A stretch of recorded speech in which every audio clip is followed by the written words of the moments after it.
देहाती लड़के के 10वें एपिसोड फिर जीने की तमन्ना है में आपका स्वागत है, जिसे शशांक भारतीय ने लिखा है। कल ट्विंकल ट्विंकल मैंने उसकी डोरबेल बजाई। दिन शनिवार था, मतलब एक केंद्रीय सरकारी कर्मचारी की छुट्टी, इसलिए मुझे पूरी उम्मीद थी कि वह घर पर ही होगी। उसकी बूढ़ी और उलझे बालों वाली मकान मालकिन ने यह बात कन्फर्म भी की थी। जब मैंने गेट का चैनल खोला तब उस बूढ़ी औरत ने मुझे ऐसे घूरकर देखा जैसे ये घर किसी के आने के लिए बना ही न हो, बस नौकरों के लिए ही हो। कुत्ता तो मुझे कोई दिखा नहीं उस बड़े से अहाते में, पर बाहर कुत्तों से सावधान का बोर्ड बड़ी बेहयाई से लगाया गया था। घास के ऊपर बेत की कुर्सी डालकर, शरीर पर लोशन मलकर वह औरत धूप खा रही थी। फरवरी की खुनक धूप का मजा ले रही थी। आयकर विभाग में रहते रहते नजर कुछ ऐसी हो गई है कि सब साले चोर ही नजर आते हैं। ये जो इतना बड़ा बंगला इतने पॉश एरिया में बना हुआ है, ये किसी की सैलरी के पैसों से तो आया नहीं होगा, और न ही ये लोशन जो ये शरीर पर मलकर पसरी हुई है। सब गले तक करप्शन में डूबे हुए हैं, ऊपर से हर आम आदमी को नौकर की नजरों से देखती इनकी आंखें। Bloody gentry. घास के घेराव के बाद फूलों की क्यारियां थीं, जहां एक माली पौधों की निराई कर रहा था। पहले क्यारियों को भौर रहा था, फिर बड़े ढेलों को उल्टे खुरपे से तोड़ रहा था। मेरे दिमाग में शायर अदम गोंडवी की पंक्तियां सुबुगा गई, वो जिसके हाथ में छाले हैं, पैरों में बिवाई हैं, उसी के दम से रौनक आपके बंगले में आई है। मैं चारों ओर मुआयना करना चाह ही रहा था कि बुढ़िया ने मुझे ऊपर दिशा के कमरे का रास्ता दिखा दिया। गैराज के बगल से ही घुमावदार सीढ़ियां ऊपर उसके कमरे को गई थीं। घर 2 ही मंजिल का था, ऊपर खुली छत थी। मेरी आंखें आसपास दिशा की यामाहा आरव 5 ढूंढ रही थी, जो दिख नहीं रही थी। सुबह सुबह ये लड़की कहाँ चली गई? मैं बताकर भी तो नहीं आया हूँ। मेरा सरप्राइज मेरे लिए ही शौक न बन जाए। पहले मैंने सोचा था कि सीधा लखनऊ जाऊंगा युवान की एंगेजमेंट में, लौटते वक्त शायद इससे मिलूं। फिर दिल ने कहा अब और देर नहीं, जिंदगी किसी का इंतजार नहीं करती। उसे खो चुका हूँ, इसे नहीं खोऊंगा, और अब जब सभी अपनी अपनी जिंदगी में सेटल हो रहे हैं तो मुझे भी अपने बारे में सोचना चाहिए। मुझे भी अब आगे बढ़ना चाहिए। मैं कब तक जीऊंगा अपने बीते कल के साए में? दिशा अच्छी लड़की है, सोचना शुरू कर दो अपने बारे में। अब तो इक्का दुक्का बाल भी झड़ने लगे हैं। जब युवान को पता चला था कि मैं सीधा लखनऊ आने के बजाय दिल्ली जा रहा हूँ, कितना नाटक किया था उसने, उसका नाटक याद करके मेरे चेहरे पर हंसी उभर आई। मैंने मुड़कर अहाते की तरफ देखा तो बुढ़िया मुझे ही घूर रही थी। मैं चुपचाप सीढ़ियां चढ़ने लगा। चूंकि मेरे हाथ में कोई सामान तो था नहीं, तो लोहे की घुमावदार सीढ़ियां में झन झन झन चढ़ गया। उसके दरवाजे पर बड़ा सा प्लेकार्ड लगा था। प्लेकार्ड पर लाल रंग के बड़े से होंठ बने हुए थे जिन पर उंगली रखी हुई थी। नीचे लिखा हुआ था शश, कीप साइलेंस, डेविल इनसाइड। पृष्ठभूमि में धुआं धुआं था। प्लेकार्ड पर डेविल इनसाइड देखकर मुझे यकीन हो गया कि हाँ, ये दिशा का ही कमरा है। डेविल अंदर ही होगी। पर उसी प्लेकार्ड का मजाक उड़ती हुई बगल में विंडबेल लगी थी, जो हल्की सी हवा चलने पर गुनगुना पड़ती थी। ये विंडबेल मैंने ही भिजवाई थी इस बर्थडे पर। कार्ड पर लिखकर भेजा था कि जब भी हवा चलने पर यह गुनगुनाएगी तुम्हें मेरी याद आएगी। ये सब कहने की बातें हैं। शुरू के 4-5 दिन याद आती है और उसके बाद आदत हो जाती है। फिर भी उसने लगाया तो अपने दरवाजे पर। दिन में एक बार तो मैं याद आता ही होऊंगा। आज उसे झटका लगेगा कि विंडबेल वाला खुद ही दरवाजे पर खड़ा है। मैंने दूसरी बार घंटी बजाए और घड़ी की तरफ देखा। सुबह के 11:30 बज रहे थे। बड़े से बड़ा पार्टी जीव इस समय उठ जाता है। 2 बार बेल बजा चुका हूँ, कोई जवाब नहीं आया है। पता नहीं किस दैवीय प्रेरणा से प्रभावित होकर मैंने 2 पैकेट दूध खरीद लिए हैं।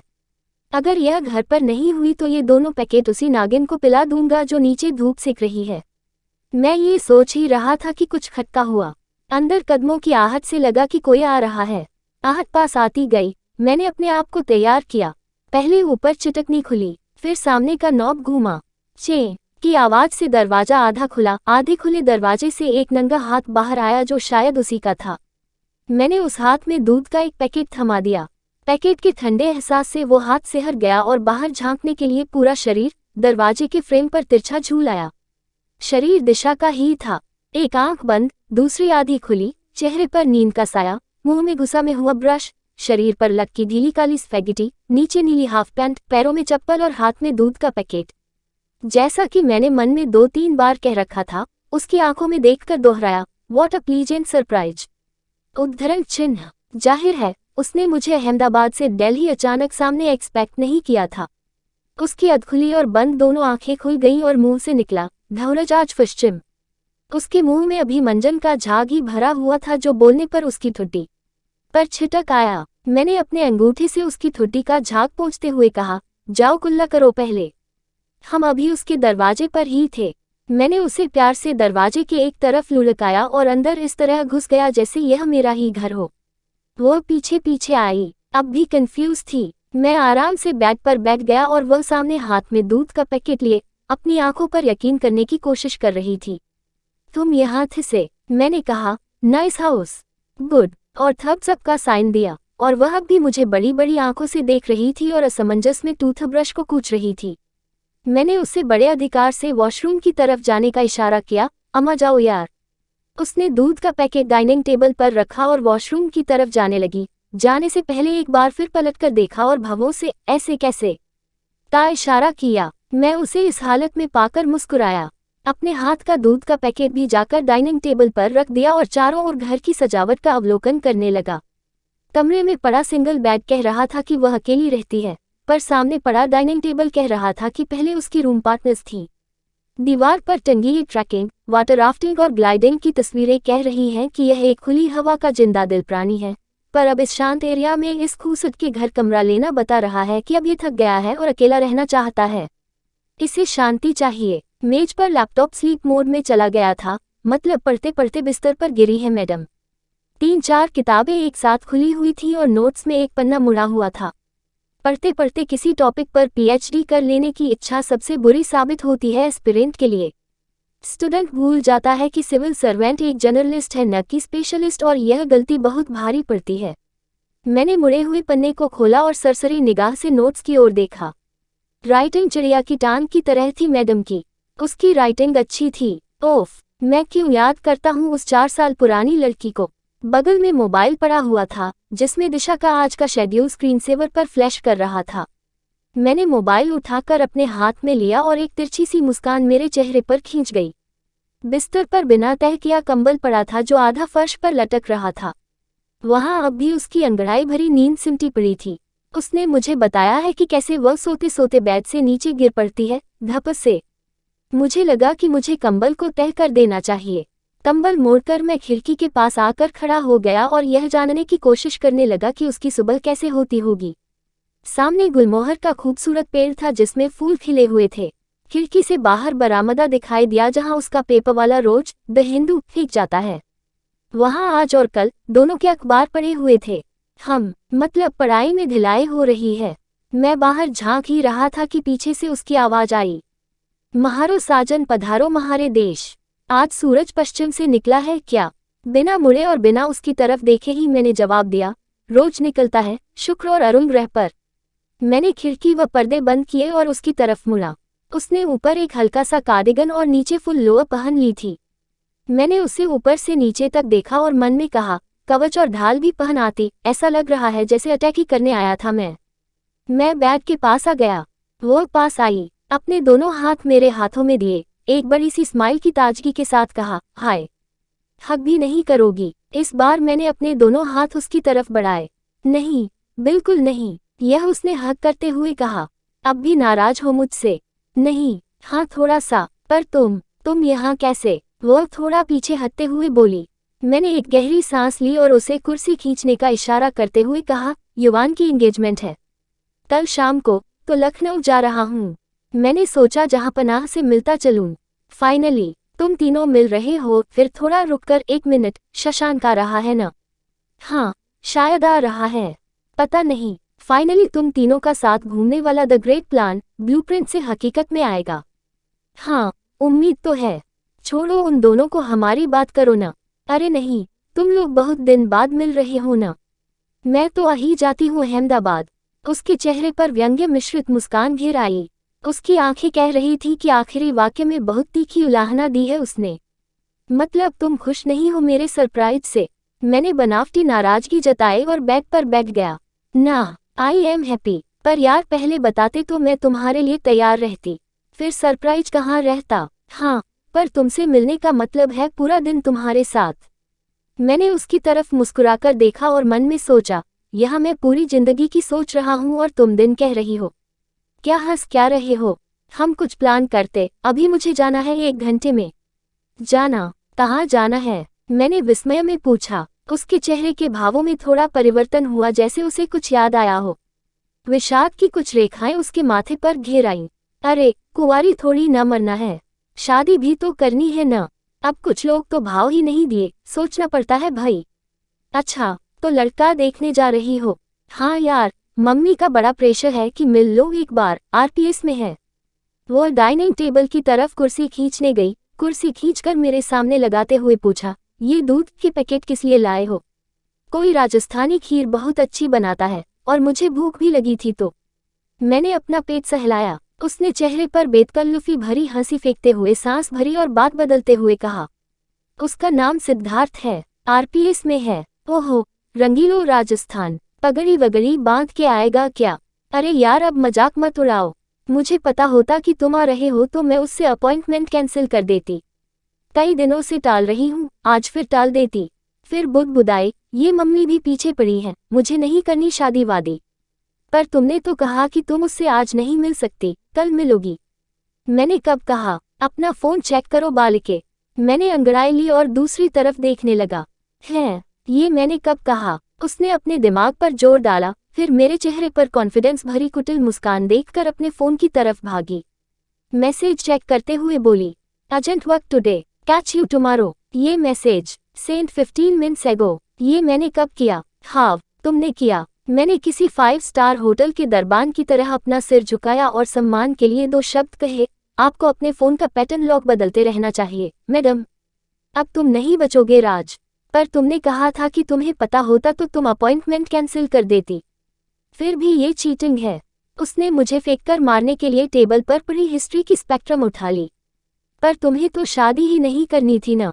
वो बुक नहीं प्लीज, वो बहुत भारी है, मेरी नहीं तो कम से कम इतिहास की तो इज्जत करो। इतिहास बिखर जाएगा यार। मुझे पता था कि ये दिशा है और अभी कुछ न कुछ तो उल्टा हुआ मेरे सिर के आसपास से गुजरेगा। उसके दूसरे हाथ में मोबाइल तो था ही, उसका निशाना भी अच्छा है।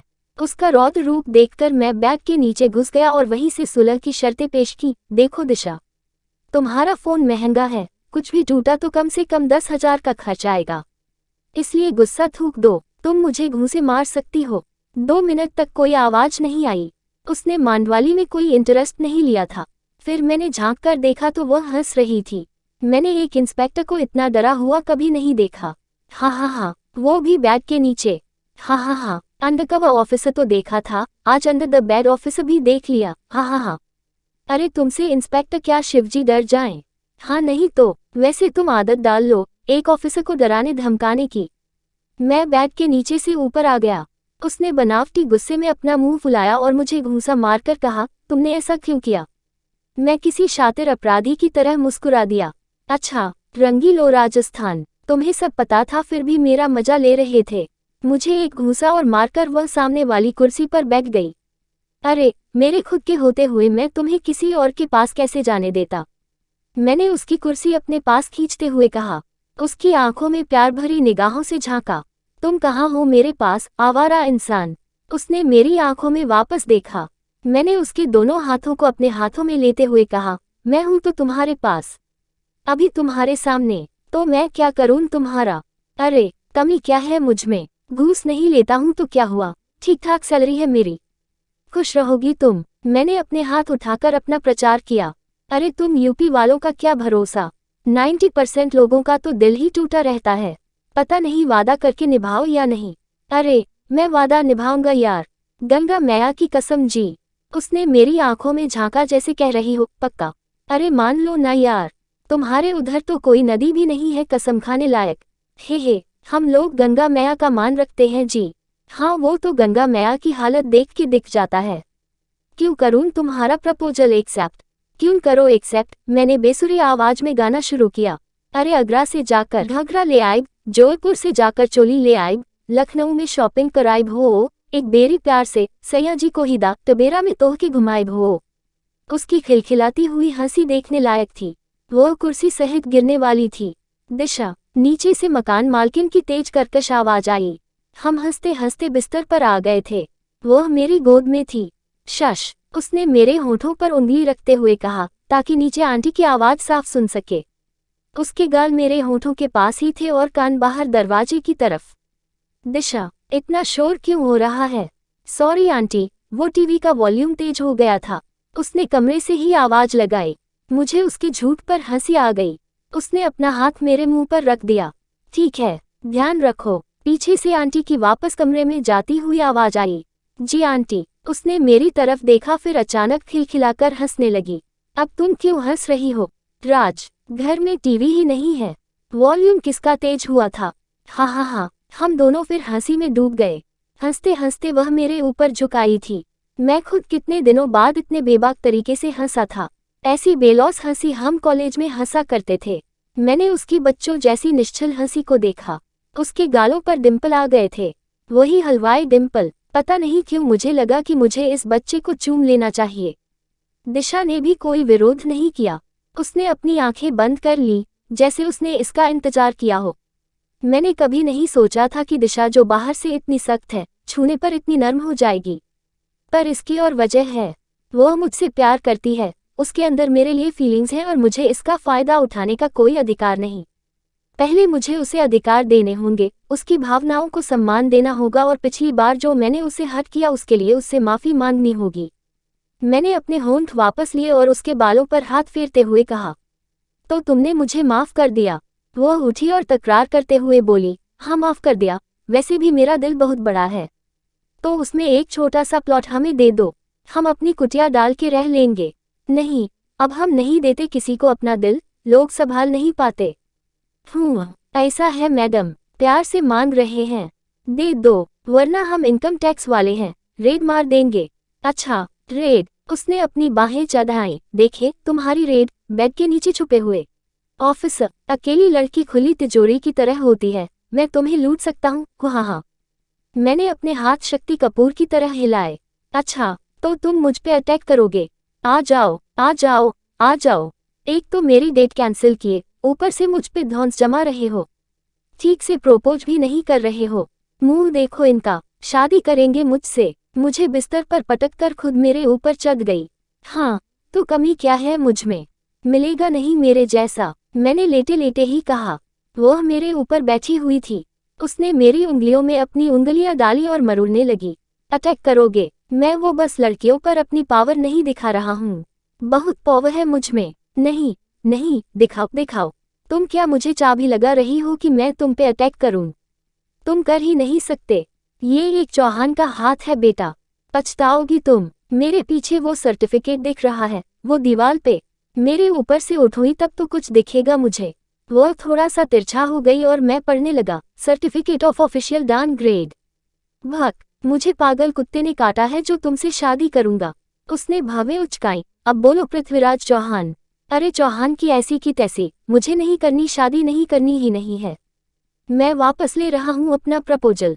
डर गए? अरे, आजकल की बीवियां वैसे ही अपने पतियों को बैट से पीटती हैं और तुम खुद ही ब्लैक बेल्ट हो, तुमसे कौन करेगा शादी? अरे, तुम ये भी तो देखो कि तुम्हें बीवी के साथ बॉडीगार्ड मिल रही है। हाँ, ये बात भी सही है। क्या सीखा था? ताइक्वांडो, कराटे, इंटर में चैंपियनशिप जीती थी। उसी का है, ब्लैक बेल्ट नहीं है। जो भी है, फिलहाल मैं काफी डर गया हूँ और अब तुम मेरे ऊपर से उतरो। तो मतलब तुम मुझ पे अटैक नहीं करोगे?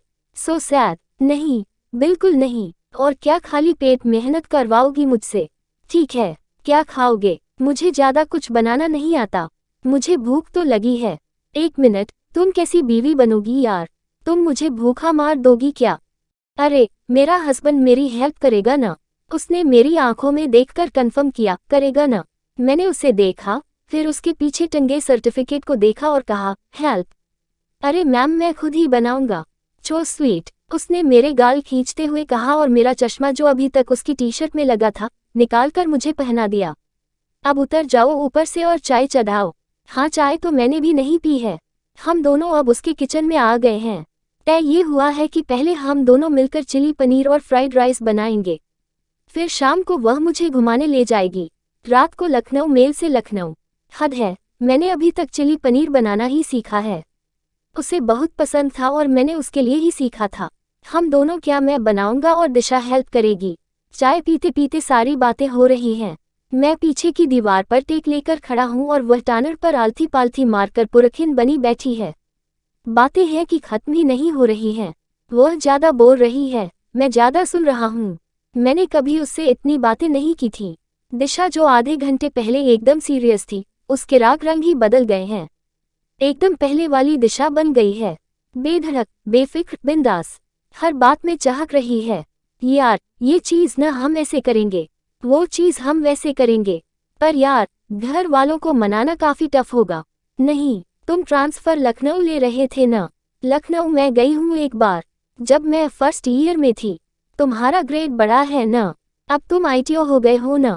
अच्छा, तुम्हारा पूरा नाम राजरजत सिंह चौहान है न? इस हिसाब से मेरा नाम हो जाएगा दिशा रजत चौहान। ही, उसकी आंखें चमक उठी। उसने किसी डायरेक्टर की तरह मुझे सीन समझाते हुए कहा, विजय दीनानाथ चौहान ही, दिशा रजत चौहान ही। फिर अपने डायलॉग पर खुद ही खुश हो गई। हाँ, ये सही रहेगा। नहीं, तुम्हें रजत नहीं मिलेगा, बस चौहान मिलेगा। मैंने उसे बीच में टोका। अरे चलो, मैं ले लूंगी, कम से कम फेसबुक पर तो डालूंगी ही, दिशा रजत चौहान की हुई।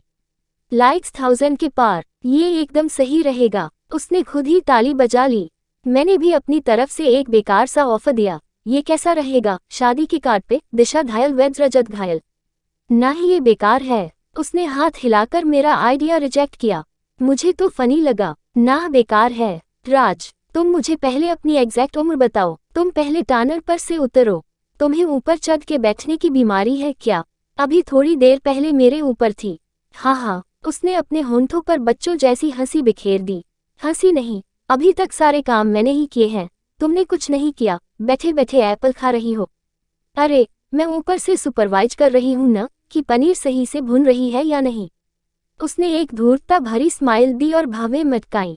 नहीं, तुम पनीर बीन बीन के खा रही हो, मैं देख रहा हूँ। मैंने उसकी नाक हिलाई। जब तुम पास होते तो मुझे लगता ही नहीं है कि मैं बड़ी हुई हूँ, क्योंकि मैच्योर जो हो तुम इतने। अच्छा, वो काली मिर्च पास करो। पता नहीं क्यों तुम्हारा बड़प्पन देख के मेरे अंदर बचपना आ जाता है। जैसे लगता है गलतियां करती रहूं और तुम संभाल लोगे। उसने काली मिर्च का डिब्बा थमाते हुए कहा, ये तुम्हारी कामचोरी है, नीचे उतरो और सलाद के लिए प्याज काटो। मैंने उसे स्प्रिंकलर वापस कर दिया और चलाने के लिए इशारा किया, जरा लेदल देना तो। अच्छा, तुम सच में बड़े हो गए हो क्या, इतने मैच्योर टाइप? या फिर एक्टिंग करते रहते हो बड़े बनने की? मैं तो ऑफिस में बहुत सीरियस बनी रहती हूँ, किसी से सीधे मुंह बात ही नहीं। मैडम, मैडम, मैडम, हाँ हाँ हाँ। उसने ऑफिस में अपने रवैये की नकल उतारी, फिर खिलखिलाई। मैंने उसे घूरकर देखा, जिसका मतलब था, अच्छा, मेरी सादगी एक्टिंग लगती है।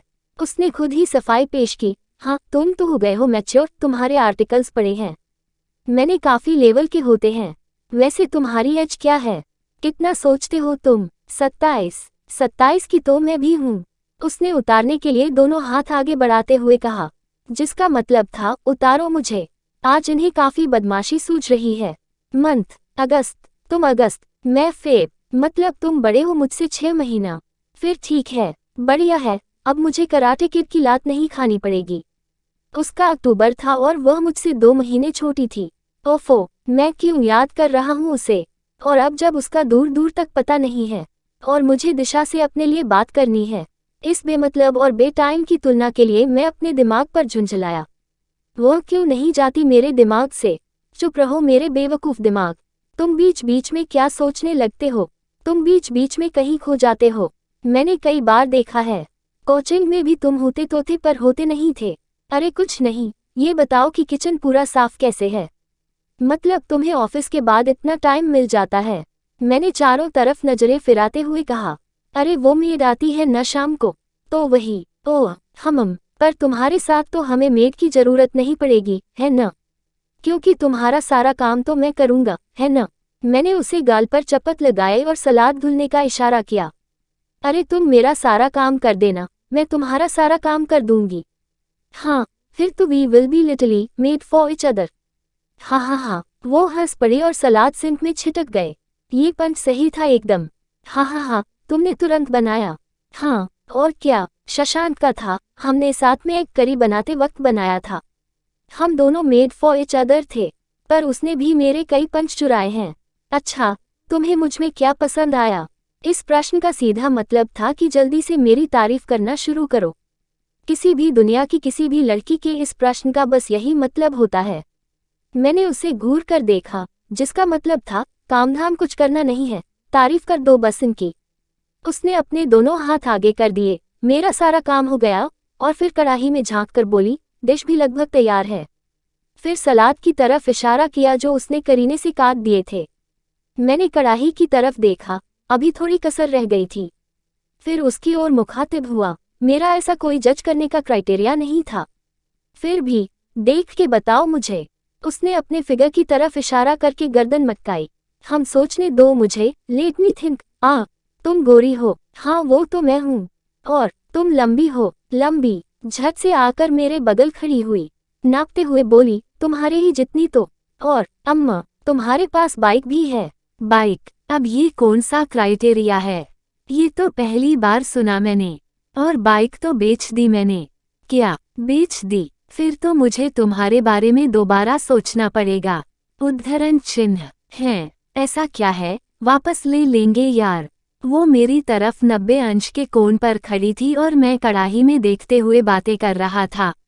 अरे, मजाक कर रहा था। अच्छा किया बेच दिया, वैसे भी तुम डगामार चलाती थी। मैं? और डगामार, उसे जिगजैग ड्राइविंग कहते हैं। अरे जो भी हो, मेरी हालत खराब रहती थी। चिपक के बैठा रहता था मैं, सर नीचे करके। तुम्हारे चिपकने के लिए ही तो इस तरह चलाती थी। अच्छा, और क्या? मैंने लाल होते पनीर को देखा, अच्छी महक आ रही थी। व्यंजन तैयार था, गैस बंद कर दी। उसकी तरफ घूमा तो वह मुझे ही देख रही थी। मैंने आंखों से ही पूछा, क्या? दिशा ने जवाब दिया, कुछ नहीं। पर उसकी आंखें कह रही थीं, पिछले स्टेटमेंट की तरफ ध्यान दो। मैंने ध्यान दिया, एक हाथ बढ़ाया, वह आकर लिपट गई। आई लव यू राज। 4 साल की दोस्ती की परिणति इन 4 शब्दों में हुई। आई लव यू टू दिशा। प्रेरणा, प्रेरणा, प्रेरणा, प्रेरणा, प्रेरणा। चोपा साले चोपा, धोखा दे रहे हो उसे। हाँ, तो वही छोड़कर गई थी मुझे, नहीं तुम छोड़कर आए थे उसे। तुम? हाँ तुम। गलती उसकी थी। 4 साल हो गए हैं, मुझे कोई सफाई नहीं देनी। मैंने दिशा को और कसकर भींच लिया। वह मुझमें सिमटी हुई थी। उसे पता नहीं चला कि मैं अपने आप से कितना लड़ रहा हूँ। मैंने उसकी पीठ का कपड़ा अपनी मुट्ठी में भींच लिया। उसने ढीला होकर छूटना चाहा, मैंने और कसकर भींच लिया। कुछ पल खामोशी के बीते, सांसें सामान हुई। हम थोड़ा दूर हुए, चेहरे पर हंसी वापस घिर आई। बनावटी हंसी। अरे टेस्ट तो करें कैसा बना है, 2 प्लेट निकालो। मैंने कपबोर्ड की तरफ इशारा किया। महक से ही लग रहा था कि टोमेटो प्यूरी ने अपना काम कर दिया है। 2 प्लेट क्यों? अब तो हम एक ही में खाएंगे। अच्छा ठीक है, इधर रखो, गैस के पास नहीं तो गिरेगा। रुको, रुको, धनिया की? नहीं, डालते हैं रज्जो। पनीर देखी नहीं कि शुरू हो गए। चुप रहो प्रेरणा। कोष्टक, पत्ती है। ठीक है, कोई नहीं। चम्मच हटाओ, मैं डाल रहा हूँ। पहले सामने वाले की प्लेट में। ये लो। मैंने उसकी तरफ प्लेट बढ़ाई। वो फिर टानर पर चढ़कर बना के बगल बैठ गई थी। मैं उसके सामने खड़ा था। अपने हाथ से खिलाओ ना। ... गरम है, फूंक के खिलाओ। सस, वाह तुम्हारा हाथ तो कमाल है यार। मैंने किसी रेस्तरां में नहीं खाया इतना बढ़िया। रुको, मैं तुम्हें खिलाती हूँ। तुम्हारे हाथ में तो जादू है रज्जो। सारा मैं अकेले ही खाऊंगी। यह उसने कहा था। ... उसने एक चम्मच मेरे मुंह में डाला। डिश वाकई अच्छी बनी थी, पर पिछली बार ज्यादा अच्छी बनी थी, क्योंकि पिछली बार अमीनाबाद के खड़े मसाले पड़े थे और मुझे हर 2 मिनट पर ताने देने के लिए शशांक था। अच्छा, चिली पनीर बनाई जा रही है मैडम के लिए। आज अगर मेरे और युवान के लिए एग करी न बनी तो हम भूल जाएंगे कि हमारा एक दोस्त भी है। हाँ, और अगली बार तुम किचन में घुसे तो यही करछूल फेंक के मारेंगे। साला चिली पनीर भी खाया था और एग करी भी। युवान व्यस्तता के चलते नहीं आ पाया था, उसका हिस्सा भी इसी ने खाया था। युवान शुरू से ही बिजी रहता था। मैं फिर ख्यालों में खो गया। मैंने एक चम्मच भी नहीं खाया था, प्रेरणा पूरा खा गई थी। दिशा ने मेरे कंधे पर हाथ रखा, मेरा चेहरा अपनी तरफ किया और मेरी आंखों में देखते हुए पूछा, तुम कब मिस दीक्षित के ख्यालों से निकलोगे? पता नहीं कब निकलूंगा, शायद निकलूं भी या नहीं। क्या? कौन? मैं दिशा के इस अस्वाभाविक प्रश्न और अपने इस बेतुके उत्तर पर सकपका गया। यह क्या कहा मैंने अभी अभी और यह क्या पूछा दिशा ने अभी अभी? इससे पहले कि मैं कुछ बोलता, वह अगला चम्मच मेरे मुंह के पास ले आई। खाते हुए मैं भावों और आंखों की दृढ़ता को देख रहा था और समझ नहीं पा रहा था कि क्या कहूं। उसका पूरा नाम क्या था? दिशा ने मेरी आंखों में देखते हुए पूछा। दिशा की आंखों में एक गंभीरता की खामोशी थी। प्रेरणा, प्रेरणा दीक्षित। ये शब्द बोलते हुए मेरे पैर कितना कांप रहे थे यह मैं ही जानता हूँ।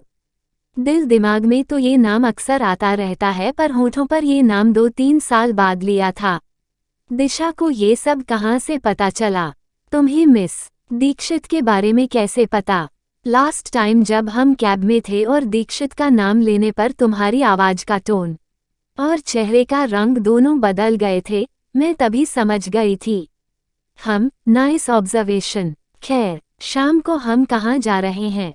बात को टालने की एक बेकार कोशिश। शाम को हम कहीं नहीं जा रहे हैं। तुम मुझे बताओ कहानी क्या है? तुम्हें ऐसे नहीं देख सकती मैं। कहानी थोड़ा लंबी है। क्या करोगी जान के? मैं उसे एक तरफ करके फिल्टर से पानी लेने लगा। तो शॉर्ट में समझाओ, मुझे जानना है। वह अब भी मुझे ही देख रही थी। मैंने उसके हाथ से प्लेट लेकर एक तरफ रख दी, अपने दोनों हाथ उसके कंधे पर रखे और एक गहरी सांस ली। मेरी कोई जीता था जिसके लिए टाइप स्टोरी नहीं थी। बस थी तो थी, मुझे जानना है। मैंने उसकी आंखों में देखा, फिर आंखें बंद करके अंदर झांका, कहानी को समेटने की कोशिश की। फर्ज करो, देखो अम्मा, हम दोनों, वो और मैं, प्यार के हाईवे पर बहुत तेज जा रहे थे। तेज, बहुत तेज। वो आगे आगे, मैं उसके पीछे पीछे। वो अचानक मुड़ गई, मैं ठुक गया। तकलीफ इस बात की है कि डिपर तो दे देती यार, कम से ये एक्सीडेंट तो न होता। हा, एक बेकार हंसी, एक दर्द भरी बेकार हंसी। न चाहते हुए भी मेरे चेहरे पर एक टीस उभर आई, जिसे मैंने एक फिजूल सी मुस्कान से ढंक लिया। दिशा को इसकी उम्मीद थी। वह चाहती थी कि मैं अपने मन का गुबार निकालकर अपने आप को हल्का करूं। मुझे नहीं पता था कि वो मेरे अतीत में इतने तस्कीन से रुचि लेगी। मुझे ये भी नहीं पता था कि सारी बातें मुझे इतने तरतीब से याद होंगी। मुझे लगता था कि मैं इन सब यादों को बंद कर कहीं फेंक देना चाहता हूं, पर असली बात ये थी कि मैं किसी से बहुत विस्तार में चर्चा करना चाहता था। मैं चाहता था कि कोई सुने मेरी कहानी, कोई जाने मेरी तरफ वाला पार्ट भी जानना चाहता था। मैं गलत हूं या नहीं? मुझे पता था, मैं सिर्फ वही बातें बताऊंगा जो मुझे सही साबित करें। पता नहीं दिशा इतने रुझान से क्यों सुन रही थी। वो मुझे ढूंढ रही थी या उसे, या अपना भविष्य, पता नहीं। मैं खुद हैरान हूं कि मुझे सारी बातें तारीख के साथ कैसे याद हैं। ... उसके बाद तुमने उससे कोई कांटेक्ट किया? फिर इस मामले में उसने मेरी बहुत हेल्प की। मुझे उसका फ़ोन नंबर होठों पर रटा हुआ था। मैं रोज खुद को कस्में देता था कि आज फ़ोन नहीं करूंगा। फ़ोन अपने आप उठ जाता था, उंगलियों पर तो जैसे एल्गोरिथम फीड थी, अपने आप नंबर टाइप हो जाता था और कॉल पर क्लिक होने से पहले ही काट देता था। फ़ोन स्विच ऑफ कर देता था, बैटरी निकाल देता था, फ़ोन घर पर भूल जाता था कि उसे कॉल करने का ख्याल न आए। 1 साल बाद जब फ़ोन किया भी, तब उसका नंबर चेंज हो चुका था। और उसने कभी कांटेक्ट किया। व्हाट्सएप पर उसका एक मैसेज आया था, 1 साल 13 दिन बाद। क्या मैसेज था? Waiting for this message, this में take a while, learn more. और जिंदगी ने तब तक इतना सिखा दिया था कि लर्न मोर की इच्छा नहीं हुई। मतलब बिना पढ़े डिलीट। बिना पढ़े डिलीट। मैंने उसके लगातार 6-7 मैसेज बिना पढ़े डिलीट किए थे। अपना नंबर चेंज किया, फिर कोई कॉल या मैसेज नहीं, कोई लिंक ही नहीं। और फिर मैं दिल्ली चला आया, तुमसे मिला। और अगर अब वो तुम्हें मिल जाए तो तुम क्या करोगे? दिशा के चेहरे पर कौतूहल उभर आया था। वह जानना चाहती थी कि अब वह मेरे लिए कितना जरूरी रह गई है। वह जानना चाहती थी कि वह मुझ पे भरोसा कर तो सकती है। दिशा के अंदर मेरे लिए इतना प्यार, उसकी आंखों में मेरे लिए इतनी परवाह देखकर एक बारगी मन हुआ कि झूठ बोल दूं। मैं भूल गया प्रेरणा को, नहीं मैटर करती अब वो मेरे लिए। इससे पहले कि मैं कुछ कहूं उसने टोक दिया, सच कहना। उसके चेहरे पर सर्द खामोशी छाई थी। मैंने उसकी तरफ देखा, फिर दूसरी तरफ देखने लगा, जैसे उसकी आंखों में देखकर नहीं कह पाऊंगा। खड़े खड़े कहना तो बहुत मुश्किल है। उसका हाथ पकड़ा और ड्राइंग रूम में ले आया। डाइनिंग टेबल से कुर्सी घुमाकर बैठ गया। उसे अपने सामने खड़े रखा। अपने दोनों हाथ उसकी कमर पर लपेट दिए और सिर उसके सीने में छुपा लिया। उसकी आंखों से छुपने के लिए उसका सीना सबसे सुरक्षित जगह लगी। दिशा ने मेरे बालों में हाथ फिराए और मेरे बोलने का इंतजार किया। मुझे नहीं पता कि मैं क्या करूंगा, सच में नहीं पता। उसका एक मैसेज आ जाए तो 2-3 दिन के ट्रॉमा में रहूंगा मैं। जब उसकी कॉल आती थी, उसका नंबर फ्लैश होता था मेरे मोबाइल पे, अपने फ़ोन से ज़्यादा मैं वाइब्रेट होता था। उसने एक न बोला था और पूरा मैकेनिक्स का पेपर खराब हुआ था मेरा।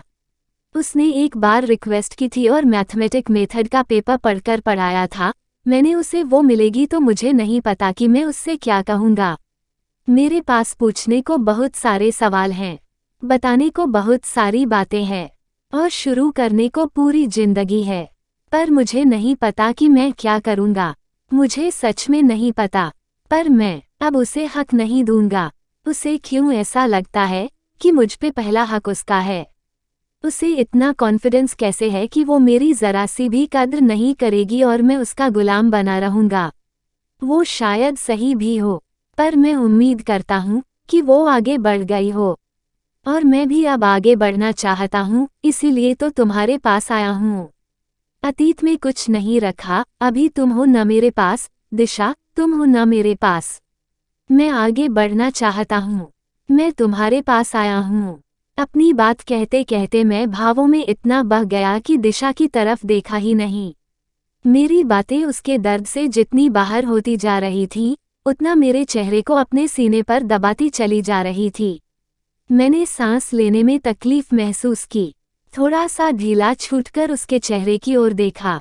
उसका चेहरा गुलाबी से पीला पड़ता जा रहा था और आंखों में छोटी छोटी बूंदें भर आई थीं। मुझे लगा कि उसे आगोश में लेने की जरूरत है। मुझे उसके साथ खड़े होने की जरूरत है। ऐसे नहीं चलेगा कि वो खड़ी रहे और मैं बैठा रहूं। मैं बराबर खड़ा हुआ, उसके चेहरे को हाथ में लेते हुए पूछा, क्या हुआ? तुम मुझसे प्यार तो करते हो न राज? रूंधे हुए गले से आवाज आई। मैंने उसे गले लगाते हुए हामी भरी, हमम। ये वही दिलासा है जो हर ग्राहक सब्जी खरीदने से पहले अपने आप को देता है। भैया सब्जियां ताज़ा हैं न? सब्जी वाला क्या जवाब देगा? मैं भी अपनी भावनाओं को पानी मारकर लाया हूँ। हाँ मैडम, एकदम ताज़ा हैं। मुझे नहीं पता उसका क्या केस था, पर मैं उसे थैंक्स कहूँगी, मुझे मेरा अंडर द बेड ऑफिसर देने के लिए। वह हल्का सा खुनखुनाई और मुझे और कसकर भींच लिया। अच्छा, अंडर द बेड। अभी मैं जा रहा हूँ कल युवान की एंगेजमेंट में, वहाँ सुंदर सुंदर लड़कियाँ होंगी, मुझे कोई दूसरी मिल गई तो रात भी बितानी है, कुछ भी हो सकता है। आफ्टर ऑल लखनऊ परियों का शहर। मैंने थोड़ा पीछे हटकर उसे छेड़ना चाहा। कहीं भी जाओ, कहीं भी रात बिता के आओ, वापस मेरे ही पास आना, लौटकर मेरे ही पास आना, बस। उसने सिसकी ली और सिर मेरे कंधे पर रख दिया। अरे, मैं तो मजाक कर रहा था, मुझे नहीं पता था कि मेरा कराटे किड इतना इमोशनल होगा। उसने कोई जवाब नहीं दिया। कुछ देर ऐसे ही खामोशी रही। मैंने संजीदा होकर पूछा, क्या हुआ? कुछ नहीं, बस ऐसे ही रहो, उसने धीमी सी आवाज में कहा और खुद को मेरे ऊपर ढीला छोड़ दिया। हम यूं ही एक दूसरे पर आलम खड़े रहे। सांसों की धुन पर कुछ लम्हे थिरके और हम लम्हों पर धीरे धीरे सरकते हुए बेड तक आ गए। वक्त भारी था और हमसे खड़ा न रहा गया। मैंने उसे धीरे से ठेस देकर बेड पर लिटा दिया, फिर खुद उसके शरीर से गुना का निशान बनाते हुए उस पर गिर गया। कुछ देर यूं ही एक दूसरे के शरीर में बढ़ते सांसों के आवेग को महसूस करते रहे, फिर एक दूसरे की तरफ करवट ली, समानांतर हो गए और आंखों में देखने लगे। उसने मुझमें और मैंने उसमें अपना भविष्य देखा। खामोशी मुस्कुराती रही। उसने आंखों ही आंखों में सवाल किया, क्या? मैंने हाथ उसकी कमर पर रखा और आंखें बंद करके एक लंबी सांस ली। फिर होठों ने कोई कविता लिखी। मेरा दिल कैद हो गया है, जमानत ले लो। चलो अब आओ करो दस्तखत, अमानत ले लो। उसने आगे की कविता का इंतजार नहीं किया। वह नजदीक लुढ़क आई। होठों ने दस्तखत लिए। एक लंबा दस्तखत, सब कुछ अपने नाम करने वाला दस्तखत। मैंने ठहरकर सांस लेने की कोशिश की। आराम से, आराम से, आय से अधिक संपत्ति अच्छी बात नहीं। मेरी सांसें उसकी गर्दन पर गुदगुदी करने लगीं। करवटें और करवटें, साथ साथ करवटें, हस्ताक्षर प्रति हस्ताक्षर, कंधे से नीचे उतरने पर तिल नहीं है। चुप बेवकूफ।